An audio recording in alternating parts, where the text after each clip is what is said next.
He is an icon of the state's snowmobile racing community, a 7-time champion of this truly Alaskan race.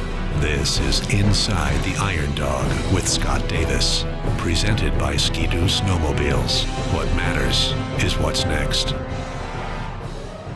All the teams that went out the very last portion of the early draw were, disappointed, thinking they're going to have to battle a lot of teams, maybe get held up at gas stops, and then Mother Nature throws 3 feet of snow in there, totally turned that around, so everybody in the front had to break trail and they kind of cruised right through there.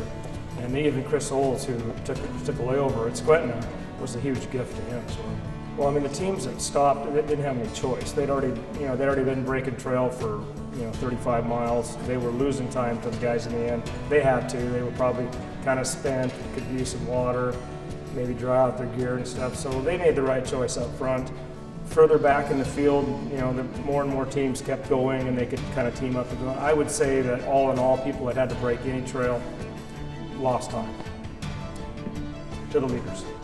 It's a quarter away, and Ruby's like a quarter away in the race, but as far as energy expended, it's probably 50% of the energy or more.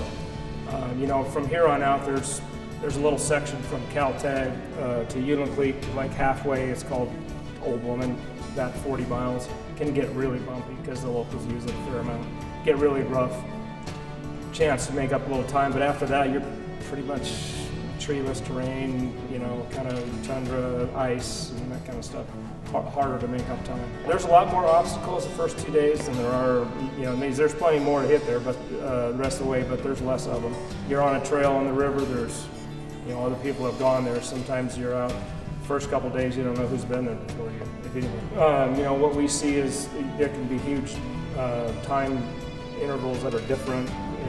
Day 1 and day 2, but once you get on the river, without a crash or burn down or something, whether you can go 90 or 91 or 92, it doesn't really, it's really hard to make time up. It's a relief, you get a chance to rest. It's usually quite a bit cooler, you just came through, you get to Ruby, you're all sweated up, you get on the river, zip up, put on a face mask or, cover up, pull your face mask up, do whatever you got to do, and the choice will be whether you stay in Ruby or whether you go to Galena or another 100 miles you go to Caltag, and then you're off the river and you could go back on the clock, lightly dressed to go over the portage to Caltag.